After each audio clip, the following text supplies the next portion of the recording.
Hello বন্ধুরা, welcome back to my another blog. আমার অন্য একটা ব্লগে তোমাদের সবাইকে স্বাগত।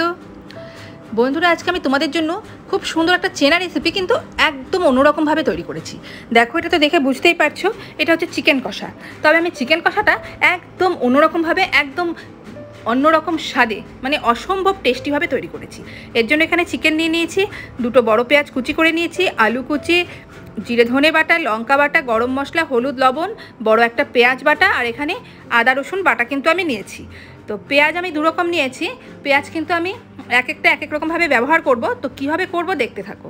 এদিকে আমি চিকেনের মধ্যে সামান্য লবণ আর হলুদ দিয়ে দিলাম, আর দিয়ে দেব কিছুটা আদা রসুন বাটা, আর দেব পেঁয়াজ বাটা। তবে তোমরা কিন্তু একবারেই সব বাটা মশলা দিয়ে চিকেনটা মাখবে না, অল্প অল্প করে মশলা দিয়ে কিন্তু আমি চিকেনটা মাখছি। আর বাকি মশলাগুলো কিভাবে কোথায় ব্যবহার করব সেটা দেখতে থাকো। তো এদিকে দেখো, আমি কিন্তু সব মশলা দিয়ে চিকেনটা হালকাভাবে মেখে নিলাম। আর কড়াইতে, মানে কড়াই গরম করে তাতে দিয়ে দিলাম সর্ষের তেল। এখানে আমি 6 চামচ মতো তেল দিয়েছি। তারপর এখানে দুটো পেঁয়াজ যে আছে কুচি করেছিলাম, সেই পেঁয়াজটা দিয়ে দিলাম। পেঁয়াজটা কিন্তু তোমরা নর্মাল হালকাভাবে ভাজবে না, এটাকে কিন্তু আমাকে বেরেস্তা বানাতে হবে। আর বেরেস্তা বানিয়ে কীভাবে কী করছি দেখতে থাকো, আর পুরো ভিডিওটা স্কিপ না করে দেখতে থাকো। আশা করছি প্রত্যেকের ভালো লাগবে। লো ফ্লেমে দেখো, পেঁয়াজটা 2-3 মিনিট ভাজার পর কালার কিন্তু অলরেডি পেঁয়াজের চেঞ্জ হয়ে গেছে। আরও 2-3 মিনিট ভেজে ফিরে এলাম। বন্ধুরা দেখো, পেঁয়াজ কিন্তু অনেকটাই নরম নরম হয়ে গেছে, মোটামুটি বেরেস্তার মতো ভাজা হয়ে গেছে। এইবার আমি পেঁয়াজটাকে তুলে নেব। তুলে নিয়ে ওই তেলে আমি দিয়ে দিচ্ছি আলু। এবার আলুগুলোকে দিয়ে আমি 2 মিনিট ভেজে ফিরে এলাম। দেখো বন্ধুরা, আস্তে আস্তে করে আলুগুলো উল্টে দিলাম। একটা পাশ কিন্তু লাল লাল ভাজা হয়ে গেছে। তো এইভাবে কিন্তু নেড়ে চেড়ে আলুগুলোকে একটু লাল লাল করেই ভাজতে হবে। আলুগুলো যদি লাল লাল করে ভাজো তাহলে দেখবে খেতে কিন্তু খুবই টেস্ট হয়। তো যে পাশটা ভাজা হয়নি, এভাবে উল্টে দিয়ে আরও 2 মিনিট ভেজে আমি তোমাদের সামনে আসছি। তো দেখো বন্ধুরা, সব পাশে কিন্তু আমার আলুর ভাজা হয়ে গেছে। এবার আলুটা আমি তুলে নিলাম। তুলে নিয়ে এখানটায় যে ম্যারিনেট করা চিকেনটা ছিল, এবারে চিকেনটা দিয়ে দিলাম। চিকেনটাও কিন্তু আমি ভেজে তুলে নেব। চিকেনটা কিন্তু আমি আধ ঘন্টা মতো ম্যারিনেট করে রেখে দিয়েছিলাম। তো চিকেনটা দেখো ওই তেলেই আমি ভালো করে ভেজে নিচ্ছি। তো ফিরে আসলাম 2 মিনিট বাদে। দেখো বন্ধুরা, চিকেনটা কিন্তু কালার হালকা হালকা চেঞ্জ হচ্ছে, মানে ভাজা কিন্তু অলরেডি শুরু হয়ে গেছে। তো আরও 2-3 মিনিট ভেজে আমি ফিরে আসছি। তো দেখো বন্ধুরা, চিকেন ভাজা কিন্তু অলরেডি হয়ে গেছে, আর তেলও কিন্তু ছেড়ে দিয়েছে চিকেন থেকে, দেখতেই পাচ্ছ। এবার চিকেনগুলোকে তুলে নিয়ে ওই তেলেই কিন্তু আমি দারচিনি, এলাচ ফোড়ন দিয়ে দিলাম, আর দিয়েছি গোটা গোলমরিচ আর লং। এদিকে তারপরে দিয়ে দিলাম পেঁয়াজ বাটা আর বাকি আদা রসুন বাটাটা। পেঁয়াজ আর আদা রসুন দিয়ে খুব ভালো করে কিন্তু কষিয়ে নিতে হবে। আর গ্যাসের ফ্লেমটা কিন্তু অবশ্যই লোতে রাখবে, না হলে কিন্তু পুড়ে যেতে পারে। এবার দিয়ে দিচ্ছি জিরে ধনে হলুদ গুঁড়ো, লবণ, আর দিয়ে দিচ্ছি লঙ্কা বাটা।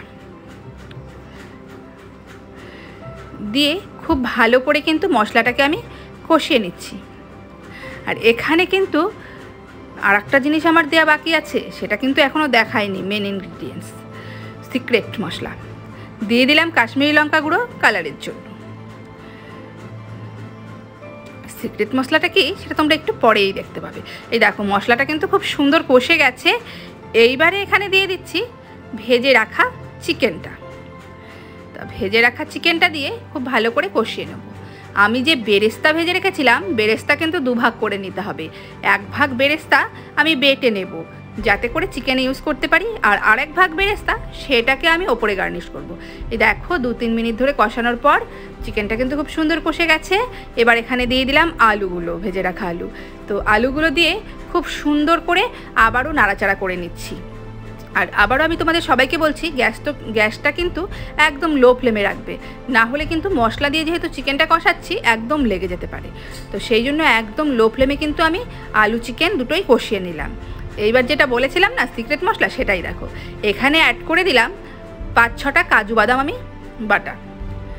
তো তোমাদের হাতের কাছে যদি কাজু বাদাম না থাকে তাহলে কিন্তু তোমরা লাল বাদাম, মানে চীনা বাদামটাও কিন্তু একটু বেটে দিতে পারো, খুবই টেস্ট হয় খেতে। তো এই দেখো, বাদাম বাটাটা দিয়ে খুব ভালো করে আমি কষিয়ে নিচ্ছি। 2-3 মিনিট কষানোর পর তোমাদের দেখাচ্ছি। দেখো বন্ধুরা, দেখতেই পাচ্ছ কষানো খুব সুন্দর হয়েছে, মশলা থেকে কিন্তু হালকা হালকা তেল ছাড়ছে। এইবারে যে পেঁয়াজটা, মানে যে বেরেস্তাটা আমি বেটেছি, সেই বেরেস্তাটা অ্যাড করে দিলাম। এই বেরেস্তা দেওয়ার জন্য না আর বাদামটা দেওয়ার জন্য চিকেন কষায় একদম অন্যরকম স্বাদ চলে আসে। তোমাদের যেটা বলেছিলাম যে একটা সিক্রেট মশলা সহ চিকেন কষা, এই তো এটাই সেটা। দেখো এবার দেখো কালারটা দেখতে পাচ্ছ তো কি সুন্দর এসছে বন্ধুরা। আর দেখো খুব সুন্দর করে কিন্তু আমার কষানো অলরেডি হয়ে গেছে। আরও 2 থেকে 3 মিনিট একটুখানি ভাজা ভাজা করে নেব। 2-3 মিনিট পরে ফিরে এলাম বন্ধুরাই। দেখো আমার চিকেন একেবারে কষানো রেডি। এইবার এখানে আমি 1 বাটি মতো জল ফুটিয়ে রেখেছিলাম, তো 1 বাটি জল আমি দিয়ে দিলাম। তোমাদের যাদের যেরকম ঝোল পছন্দ তোমরা সেই হিসাবে জলটা দেবে। আর ফোটানো জল দিলে কি হয়, চিকেনটা খুব সুন্দর সেদ্ধ হয়। তো দেখো 5 মিনিট পর বন্ধুরা ঝোলটা কিন্তু ফুটে উঠেছে। স্বাদটাকে আরেকটু বাড়ানোর জন্য আমি দিয়ে দিলাম শাহি গরম মশলা, আর ফ্লেভারের জন্য দিয়ে দিলাম একটু কাঁচা লঙ্কা কুচি, মানে চিড়ে। কাঁচা লঙ্কাটা দিলে খুব সুন্দর একটা কাঁচা লঙ্কার সেন্ট আসে, খুব ভালো লাগে। 2-3 মিনিট পর দেখো বন্ধুরা গ্রেভিটা কিন্তু অনেকটা ঘন হয়ে গেছে। আমি গ্যাস বন্ধ করে দিয়েছি, ওপর থেকে বেরেস্তা একটু ছড়িয়ে দিচ্ছি। দেখো বন্ধুরা লাগছে তো খুব সুন্দর দেখতে। এবার শুধুমাত্র সার্ভ করার পালা। আমি সার্ভ করে নিয়ে চলে আসছি তোমাদের সামনে।